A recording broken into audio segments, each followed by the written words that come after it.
People ask me, Julia, why do you use your laptop anytime you can in a video? Well, people don't ask me that. I know people wonder that, and I always say, because I like to show off my stickers from Redbubble. I'm not sponsored, but I just love them too much that I gotta show them off. Julia's too obsessed with movies and books to have my computer be decorated with boring crap, so... Hey guys, so today I'm going to be doing a video I haven't done on my channel in like forever. So a while back I've done wrap-ups. I think last year I started to do a wrap-up thing and then I never actually continued on doing wrap-ups. I like watching wrap-ups because I love to see what people's true thoughts are. And also I'm too lazy to like do full-on reviews unless the book is like really good or really bad. But I decided that I'm going to be doing my January wrap-up. No, I'm not combining January and February because I've decided that I've been missing the wrap-up kind of thing, so I just wanted to do it right away as soon as January ended. A little bit late to this, so. Obviously, I'm going to be doing my January wrap-up, and this month I've read 10 books, including 4 comic books. Again, in this video, I'm not bragging about how many books I've read. Basically, I'm talking about my opinions on them, so let's get started. So the first book I started my year off with was Don't Cosplay With My Heart by Cecile Castellucci. That's how you say it. This book, I didn't hate it, but I didn't love it. So I finished it in like 2 hours, and I just completely forgot about it. It just wasn't impactful. I think the only thing that really made me remember it was like after I read it, I was so inspired to cosplay. I think this book is good for cosplayers because they understand stuff. I'm kind of a cosplayer. I do sometimes just dress up in my room as Veronica Sawyer from Heathers, but nothing like I sew and stuff. Now the book really wants me to sew and do more work with my cosplays. But what happened in this book was very boring. The characters were sometimes very dull. But I did like some discussions of fake fans but like, you know, in the middle of books, usually in contemporary books when all the characters go against our main character, it happens here and it happens really weirdly. And it doesn't seem very realistic of how it happened. I know you're not going to read it, but I'm still not going to spoil it. But yeah, it was just an okay read. It was a fun read, but like, am I going to like say, go read this book? No, I'm not.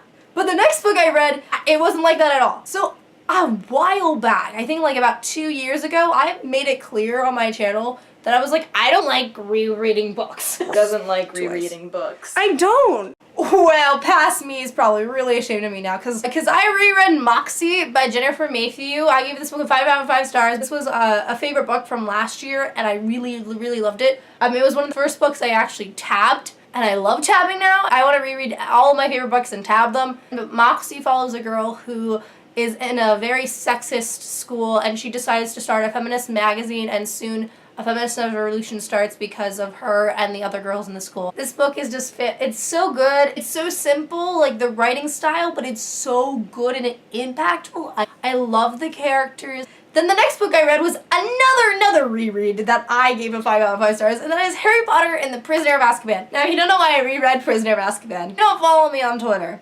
And I think you should. I'm just one of those people that loves the Marauders too much and dedicates her soul to them. So I also tabbed this one. I did a whole video talking about how I tabbed Moxie and Prisoner of Azkaban. If you want to watch it, I will leave it, whatever they're doing, whatever YouTube's doing, right here or over here, wherever it is, it's gonna pop up somewhere. So just go to that. I gave Prisoner of Azkaban, like I said, a 5 out of 5 stars. This isn't my favorite Harry Potter book. Deathly Hallows is. I freaking love Deathly Hallows. Prisoner of Azkaban is a really fun one. I just really, really enjoy it. The whole movie missed out on, and there's so much. People say Prisoner of Azkaban is the best Harry Potter movie. I disagree. They don't even explain the Marauders, so why? It's just not. The next book I read was actually for school. School this year is not doing well with books. 10th grade, you just really went downhill after 9th grade, didn't you? Reread Persepolis by, I'm sorry if I pronounce her name wrong, Mari Jane Saturpi. Sorry. I didn't hate this book, but I didn't love it. That's literally my 3-star rating system. Persepolis is told in a kind of comic graphic novel way of our author's life through, I think it's the Iran Revolution. I felt like the author didn't really give him enough historical context for us to understand from another person's point of view who probably didn't go through it. I also found it very, very disjointed. It would just jump all over the place. It didn't really have a flow to it. I don't really know what else to say about this book because I don't remember it. Wasn't really impacted by it. I mean, if I read this on my own, I probably would have liked it a more bit, but my school decided to ruin it. That topic. The next book I read was Minstrel Drinking by Carrie Fisher. The reason why I gave it a 4 out of 5 stars is that I liked it a lot.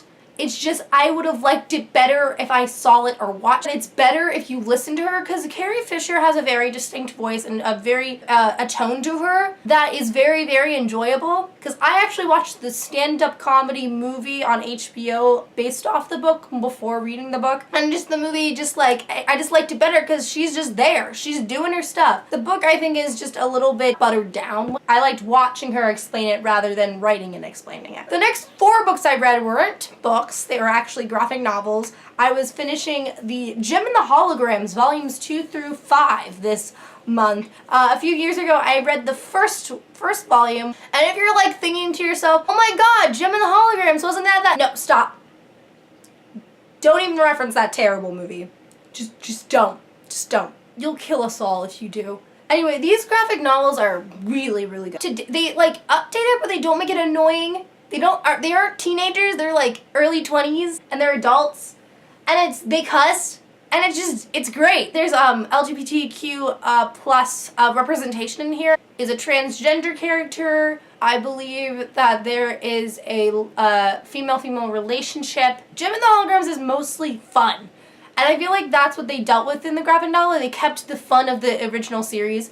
It's just like if you have a night if you are having a free day or a free night and you just want to sit down and read some comic books or graphic novels, I totally recommend the Gem and the Holograms. But my main problem with them though is that sometimes they'll change the comic style of it. I guess different artists do different things and I just don't like that. The next book I read was Ready to Fall by Marceli Pixely. I don't know if that's how you say it, but I read this book and I gave it a 4 out of 5 stars. Now, while reading this book, I kept thinking to myself, wow, this is almost exactly like Perks of Being a Wallflower. Perks has a better story, but this book has a good story and it has good character. The main character is Jewish, so that's good representation right there. But the characters were just like carbon copies of those tropes. Did like the girl though, even though she was basically a pixie dream girl or whatever. There's also this side guy that is supposed to be his friend but suddenly changes his personality towards the main character just really suddenly. The writing style was very beautiful. I would recommend this book for people who really like Perks, but if you read this book before Perks, I will murder you and just read Perks first.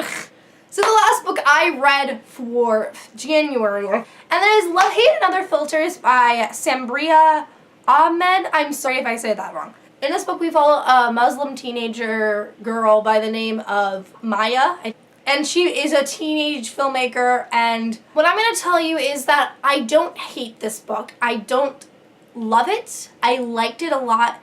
If you look at the plot, the summary on Goodreads and the summary in the book, it talks about how the main character starts dealing with after a terrorist attack.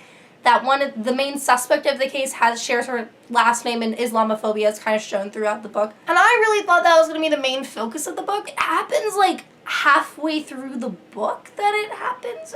Like they do talk about Islamophobia, and I'm glad how the author addressed it when she was dealing with the terribleness of Islamophobia. I did feel it back, but then it goes back to this romance that's very, very just unneeded and basically the whole plot of the book, which is really, really odd for me. I wrote a review where someone was like, the romance takes a back seat. Did you read the same book I read? Because it doesn't. There's this unneeded love triangle. This love triangle, there's one with Phil, who's a white guy, and then we have Carmen, what's his name? I'm so sorry if I say these names wrong. I believe he is also Muslim. Made Cameron a romance because she barely ever falls for him, and she sees him more as a brother, and I'm just like, why did you need that? You don't need a romance with every guy she meets. I just kind of felt like that.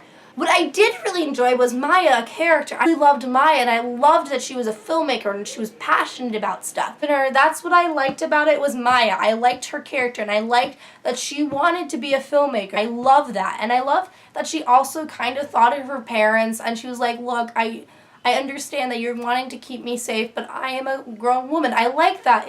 It's not what I got, it's what I wanted. So maybe it's my fault for going into this thinking it was something else that it's not. I think it was very written well. I liked the characters a lot. That is it for my January wrap-up. Thank you guys for watching. I hope you like, comment, subscribe. Comment down below some books that you read this month. Did you like them? Did you hate them? Did you read some books here that did you disagree with my opinions, or did you agree with them? Thanks for watching. Bye. Oh, I have to stop. See you guys.